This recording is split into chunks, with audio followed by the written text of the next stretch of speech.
gente, só recapitulando, ontem, no capítulo 19, né, a gente viu o retorno de Davi para Jerusalém, vimos o encontro que ele teve com algumas pessoas ali no caminho, né? Dentre eles, né, o Simei, lembra aquele que jogou pedra e tal, e agora vem pedir clemência. Enfim, vemos ele chegando, vemos ele destituindo o general dele, o Joabe, né? E colocando Amasa no seu lugar. Ele estava talvez um pouco preocupado ali com a liderança de Joabe, né? Visto que Joabe já não estava mais obedecendo, né, o pedido do rei. Fato este que ficou bem claro quando o rei pediu que não fizesse mal, né, ao filho dele, no caso Absalão, e o Joabe mata, né, ao Absalão. Enfim, vimos o Joabe repreender o rei, quando o rei, então, enlutado, né, estava chorando por seu filho, fazendo com que o rei, então, se posicionasse diante disso para que não perdesse o apoio do exército. Enfim, e encerra o capítulo 19, a gente vê como uma crise iniciando-se entre o reino do norte e o reino do sul, ou seja, Judá e Israel. Tá? Davi manda mensagem para o reino de Judá, pedindo que alguém, né, viesse ao encontro dele enquanto ele retornava, né, para que não dissesse que só Israel que está trazendo ele de volta e empossando ele como rei. E agora, no final do capítulo ali, a gente vê, né, uma movimentação por parte do povo de Israel, chiando, né, reclamando, dizendo assim: por que Judá foi ao encontro, né? Nós que estamos empossando você novamente como nosso rei, não Judá, né? E assim, uma certa ali divisão, uma certa briga entre eles. O capítulo 20, então, inicia com um separar. Você vê que vai acontecer ali uma divisão. E aqui realmente ali acontece um problema, uma pessoa se levanta, né? Sempre pessoas, né? O problema nunca são coisas, são pessoas se levantando para trazer divisão no meio do povo de Deus, das tribos e para o reinado de Davi. E ele vai ter que recuperar isso rápido, porque ele está perdendo o controle. Vamos lá então, 2 Samuel capítulo 20, acompanha conosco. Também estava lá um desordeiro chamado Seba, filho de Bicri, de Benjamim. Ele tocou a trombeta e gritou: não temos parte alguma com Davi, nenhuma herança com o filho de Jessé. Para casa todos, ó Israel. Então todos de Israel abandonaram Davi para seguir Seba, filho de Bicri. Mas os de Judá permaneceram com seu rei e o acompanharam desde o Jordão até Jerusalém. Que importante você saber aqui, né? Lembrar? Então você veja que aparece um personagem, tá? O tal de Seba, tá? Nessa tradução fala desordeiro, em outras traduções fala filho de Belial, tá? Agora, a questão é que, identifica ele como da tribo de Benjamim, a questão é que, ao esse tocar de trombeta, né, ou levantar-se, né, ele fala para o povo, fala: gente, né, nós não temos nada com Davi, né, ele não tem herança, né, conosco, ou seja, com o povo de Israel, porque ele tinha herança, mas com o povo de Judá, tá? E o que acontece? Agora a Bíblia fala assim, que então todos, versos 2, todos os de Israel abandonaram Davi. Gente, de repente, né, todo aquele apoio que ele tinha de Israel, agora ele também, né, era rei sobre Israel, agora ele perde, porque o pessoal agora ouve esse Seba e agora começa a voltar para casa, tipo, abandonando Davi, tá? E Davi agora fica com Judá, talvez até por essa expectativa que Davi talvez tivesse, justifica o fato de Davi ter mandado mensagem para Judá, né? Então ele já sentia uma possível ali animosidade, né? Então, e vamos ver agora como é que ele vai lidar com isso, porque ele tem que lidar com isso. Então vamos ver o que vai acontecer agora. Quando Davi voltou ao palácio em Jerusalém, mandou confinar numa casa sob guarda as 10 concubinas que tinha deixado tomando conta do palácio. Ele as sustentou, mas nunca mais as possuiu. Ficaram confinadas, vivendo como viúvas até a morte. Lembra aquelas esposas, né, concubinas que ele deixou, e que o Absalão, conforme lá o conselho do Aitofel, fez uma tenda e teve relações com ela para demonstrar, né, que tomei posse, né, inclusive das mulheres do meu pai. Então agora Davi volta, e o que fazer com elas, né? Ele as coloca numa casa, sustenta elas até o final da vida, mas nunca mais tem. Elas vivem como viúva, né? Vivem como viúva. E o rei disse a Amasa: convoque os homens de Judá e dentro de 3 dias apresente-se aqui com eles. Mas Amasa levou mais tempo para convocar Judá do que o prazo estabelecido pelo rei. Isso que é importante você observar o seguinte: esse Amasa foi quem ficou no lugar do Joabe, tá? Mas é interessante que na primeira ação que Davi precisa, a gente vê... a gente não pode afirmar que foi uma falta de competência, mas a grande verdade é que o texto diz que Amasa levou mais tempo para convocar Judá do que o prazo estabelecido pelo rei. Então, quer dizer, ele já pisou na bola, digamos assim, tá? Coisa que Joabe, irmãos, tinha um monte de defeito, mas o cara era bom no que ele fazia, né? E a gente vai ver aqui algumas situações. Existem comentaristas que dizem, alguns textos paralelos, que dizem que Amasa, inclusive, estava um pouco em concordância com o próprio Seba, que é o cara que fez... Então, que aqui, na verdade, ele está tentando convocar o exército para ir atrás do tal do Seba, né? do rebelador, tá? Para catar ele, para tentar pegar ele e trazer de novo Israel para perto do rei. E ele, enfim, não consegue convocar, ou ele não tinha uma liderança suficiente para convocar Judá, né? Para ir para a guerra. Então, isso traz alguns transtornos e vai acontecer umas coisas aqui muito terríveis. Preste atenção, vamos lá. Disse então Davi a Abisai: agora Seba, filho de Bicri, será pior para nós do que Absalão. Chame os meus soldados e persigam, antes que ele encontre alguma cidade fortificada e depois nos arranque os olhos. Só para você saber, quem é esse Abisai que Davi chamou? É o irmão de Joabe, tá? Então, assim, para não chamar direto Joabe, puxa, tirei o cara, agora vou chamar o cara, ele chama o irmão do cara. Mas porque ele fala assim, o Amasa não deu conta, eu vou ter que convocar esse pessoal. Então eu vou chamar quem? Seria o Joabe. Para não chamar o Joabe, ele chama o Abisai. E o cara responde. Que também era bom, né? O cara traz o povo, tá? Assim os soldados de Joabe, os queretitas... Veja quem ele trouxe? Soldados, né? Os peletitas e todos os guerreiros saíram de Jerusalém para perseguir Seba, filho de Bicri. Quando estavam junto à grande rocha de Gibeon, Amasa encontrou-se com eles. Joabe vestia seu traje militar e tinha um cinto com um punhal na bainha. Ao aproximar-se de Amasa, deixou cair a adaga. Como vai, meu irmão? Disse Joabe, pegando Amasa pela barba com a mão direita para beijá-lo. E Amasa, não percebendo o punhal na mão esquerda de Joabe, foi por ele golpeado no estômago. Suas entranhas se derramaram no chão e ele morreu sem necessidade de um segundo golpe. Então Joabe e Abisai, seu irmão, perseguiram Seba, filho de Bicri. Aqui a gente vê, né, várias coisas. Dentre elas, primeiro, a ruindade de Joabe, né? Porque, meu Deus, para que matar o cara? Está do mesmo lado. Ele se encontra, na verdade o Amasa aqui está chegando atrasado, ele está chegando com aqueles que ele ia convocar atrasado, tá? E o Joabe, o que ele faz? Ele faz que vai dar um beijo, puxa ele pela barba, vem cá, meu irmão. E ó, quando puxa assim para dar um beijo por baixo, o que é isso, gente? Veja o nível desses homens, né? E é o povo que Davi tem que conviver. É o melhor que Davi tem. Às vezes você reclama do que você tem, né? Quem tinha que reclamar do que tinha é Davi, né? O que você tem tá louco de bom, né? Então, você veja que ele mata o Amasa, gente. Tudo na traição, né? Ainda chama de meu irmão, vem cá, meu irmão, vai dar um beijo e vai... Gente, é umas coisas assim que não dá para entender, né? Enfim, tá? E larga o corpo ali, você vê que agora vai continuar para frente. Vamos lá. Um dos soldados de Joabe ficou ao lado do corpo de Amasa e disse: quem estiver do lado de Joabe e de Davi, que siga Joabe. Observe só o detalhe. O que ele falou? Quem estiver do lado de Joabe e de Davi. Com quem diz? Joabe está voltando para a posição, né? Com quem diz, o cara é o cara, né? Vamos lá. Amasa jazia numa poça de sangue no meio da estrada. Quando o homem viu que todos que se aproximavam do corpo de Amasa paravam, arrastou-o para fora da estrada e o cobriu com uma coberta. Depois que o corpo de Amasa foi retirado da estrada, todos os homens seguiram com Joabe em perseguição a Seba, filho de Bicri. Seba atravessou todas as tribos de Israel e chegou até Abal-Bet-Maaca, e todos os bicritas se reuniram para segui-lo.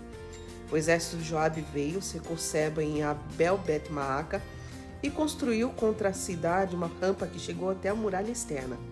Quando o exército de Joabe estava para derrubar a muralha, uma mulher sábia gritou da cidade: ouçam, ouçam!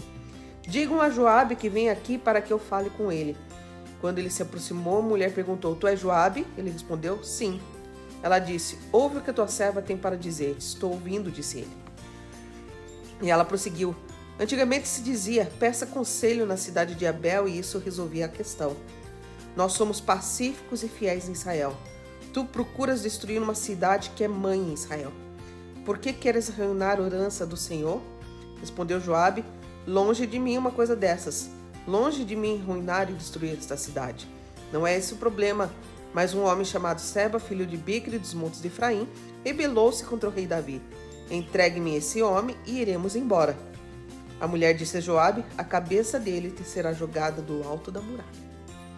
Então a mulher foi falar com todo o povo, dando o seu sábio conselho, e eles cortaram a cabeça de Seba, filho de Bicre, e a jogaram para Joabe. Ele tocou a trombeta e seus homens se dispersaram, abandonaram o cerco da cidade, cada um voltou para sua casa, e Joabe voltou ao rei em Jerusalém. Gente, qual que era o objetivo da missão? Pegar o Seba, né?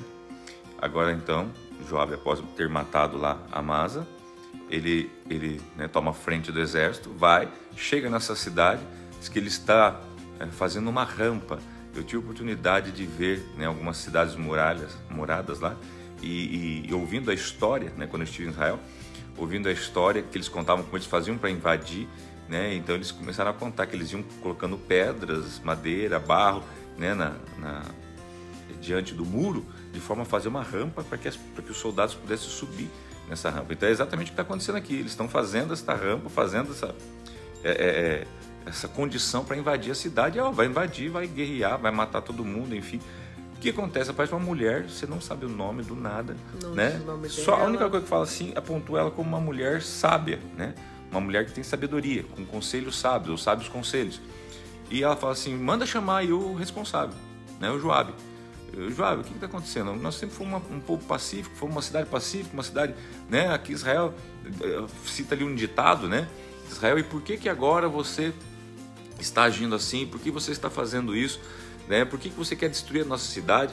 E é onde justamente Joabe fala assim: não, longe de mim, eu não quero destruir cidade nenhuma, eu não quero matar ninguém, nós só queremos uma pessoa, o tal do Seba. Esse é um rebelde, ele se levantou contra o rei, se rebelou contra o rei, e é ele que nós queremos, tá? Então agora ela fala: não, mas se esse é o problema, tá resolvido, né? A guerra parou, nós vamos cortar a cabeça dele aqui, tá? Gente, ele estava escondido lá dentro daquela cidade e tá resolvido. Ela falou com o povo da cidade, falou: gente, o assunto é simples, tá? Ou morre ele ou morre todo mundo. Então, né, quais opções que temos? Seba, Deus abençoe, foi bom te conhecer, né? Cortaram a cabeça, jogaram a cabeça por cima do muro, resolveu o problema, tá? Ela resolveu uma guerra assim, né? Fica aqui registrado a ação de uma mulher que foi sábia no que se diz respeito, né, a salvar a vida dos demais. Trágico, né, por toda a ação e por toda a história. E aqui é legal porque a Bíblia, irmãos, isso aqui prova a sua veracidade, porque ela não é um livro que procura ocultar, né, as coisas violentas, erradas que fizeram. Porque assim, se a Bíblia fosse um livro que estivesse tentando se vender, ela ia amenizar algumas coisas. Você vê, não, que ela conta exatamente o que aconteceu. Ela conta do Joabe que matou covardemente o Amasa, quer dizer, exatamente o que aconteceu. Por quê? Porque a gente precisa saber a verdade, e ela é a verdade, ok? Mas vamos lá, continua comigo então para ver agora que Joabe está voltando para Jerusalém, né? E para o rei Davi, que, né, nem sabia, né, que talvez tinha matado o Amasa. Agora chega Joabe, né, com quem diz: aquele que você dispensou está aqui, e a cabeça do teu inimigo aqui de Seba, né? Veja lá. Joabe comandava todo o exército de Israel. Benaia, filha de Joiada, comandava os queretitas e os peletitas. Adonirão era chefe do trabalho forçado. Josafá, filho de Ailude, era arquivista real. Seba era secretário. Zadok e Abiatar eram sacerdotes. E Ira de Jair era sacerdote de Davi. Ok. E aqui termina-se o capítulo 20, porque o capítulo 21 vai começar com uma outra situação, tá? Que é dos gibeonitas, né? Que vai aparecer um tempo de fome em Israel, e Davi vai consultar Deus, e Deus fala assim: por causa que Saul foi infiel, né, com os gibeonitas, vocês estão passando por isso. Mas isso a gente vai estudar amanhã, apenas um pequeno spoiler para você saber o que a gente vai falar amanhã. Lições de hoje, né, desse texto tão sanguinário, né, tão triste, tão estranho, né, tão ruim de ler, tá? Mas quais lições que nós podemos tirar de hoje, irmãos? Primeiro, tá? A gente precisa aprender a conviver com pessoas. E a gente tem que entender que a gente tem que conviver com aquilo que a gente tem. Davi, quando ele tirou Joabe, né, substituindo por Amasa, ele cometeu uma falha, assim, um erro. Talvez o maior erro foi ter já mantido Joabe ali até aquele ponto. Mas aquela coisa, ele que fez um monstrinho. Então agora, saiba lidar com esse monstrinho, tá? O que ele faz, né? Ele destitui, né, o monstrinho já tinha poder lá no meio, né, do povo, do exército, coisa e tal. Já estava fazendo o que quer, já tinha matado o filho do rei, né? Mesmo o rei não pedindo que não fizesse. Agora assassina covardemente o Amasa, que é o comandante que o rei... Então você vê que o negócio está perdendo o controle, tá? Então, assim, o que eu tiro de lição e pontuo para que a gente possa parar e refletir é o seguinte: um rei, uma autoridade, um pai, uma mãe não pode perder o controle. E a gente vê claramente aqui Davi perdendo o controle dos monstrinhos que ele mesmo criou, né? Porque os monstrinhos é a gente mesmo que cria, viu, gente? Ah, porque o meu filho, porque a minha filha. Esses monstrinhos foi criado por você, né? Eles não apareceram sozinhos, não, tá? Então, a gente vê que, talvez, a gente vê, por exemplo, Davi sendo procrastinador lento para tomar atitudes para com Joabe, por exemplo. Talvez ele teria que ter tomado uma atitude mais drástica com Joabe, já quando matou o filho dele, ou sei lá atrás, em outras situações, porque a gente viu Joabe conspirando, já desde para trazer Absalão. A gente vê sempre Joabe sempre por trás de alguma coisa, né? Sempre o Joabe era ligeiro. E Davi não tomando atitude nenhuma. Muito comum para hoje muitos pais, né? Que às vezes vê as coisas acontecendo e não toma atitude. Depois que a coisa acontece, né? Daí quer fazer alguma coisa, mas daí já aconteceu. E daí aquela coisa do abismo chama outro abismo. Então, a lição que eu tiro para hoje é o seguinte: na orientação de Deus, quem sabe, através de um conselho sábio, como teve aquela mulher naquela cidade, não deixe de tomar atitudes, tá? Mediante a ações que você sabe que estão incoerentes e erradas. Você veja que a ação dela foi justamente tipo assim, tinha uma guerra acontecendo e tinha alguém promovendo essa guerra, que era, ali no caso, esse... Como é que é o nome dele? O Seba. O Seba. Né? Então ela falou assim, pronto, corta-se a cabeça, corta-se o mal. Eu falei assim, o que está promovendo essa guerra aqui? Seba. É aquela coisa mal pela raiz, ela né? fala assim, nós somos pacíficos, nós somos pessoas de bem. Então, tipo assim, não, então, assim, corta a cabeça. Se você for ver, gente, é trágico. Nós estamos falando isso espiritualmente, entre gente. perder muitas vidas e perder uma vida, né? Então, que percam uma vida do que muitas vidas, tá? Fazendo aqui, já aproveitando e fazendo uma rápida citação, né? A gente tem visto aí essa guerra se levantando ali, né? Em Israel e Palestina. E eu estava vendo hoje pela manhã, né? Eles falando assim, gente, se Israel quisesse ter matado mais de 5.000, né? Ele teria, mas ele tem buscado ser cirúrgico. Ele tem mandado alguns foguetes, para você ter uma ideia, para atingir os terroristas na casa dos terroristas. Diz que a tecnologia deles e a precisão deles é para matar o terrorista. É com inteligência, né? Não o povo. Daí o que acontece? Eles avisam antes para que os civis se retiram. Os palestinos acusaram que eles mataram crianças, né? 9 crianças, que Israel teria matado 9 crianças. E eles provaram que foram os próprios palestinos que mudaram a direção de um míssil e mandaram lá onde estavam escondidas e mataram as suas próprias crianças para acusar Israel. Eles estão colocando os civis como escudo, né? Civis como escudo. Não, coisas terríveis. Eles bombardearam uma cidade onde a maior parte dessa cidade é árabe. Ou seja, o seu próprio povo. Então, assim, não estou tentando aqui fazer um discurso de ódio, né, contra os palestinos, nada disso. Até porque é um pequeno grupo radical, né, não são todos, né, os árabes, não são, é um pequeno grupo radical, né, que existe lá. Mas é só assim, demonstrando assim como a guerra é algo muito triste, né? Então, assim, tem que se cortar o mal pela raiz. Voltando aqui, né, para Seba, aquela mulher resolveu o problema, tá? E tem mais. Ao fazer disso, ela tirou o quê? A força daqueles de Israel que foram com o Seba e ficaram contra Davi. Agora, sem o Seba, esse povo tem que se posicionar também. E agora?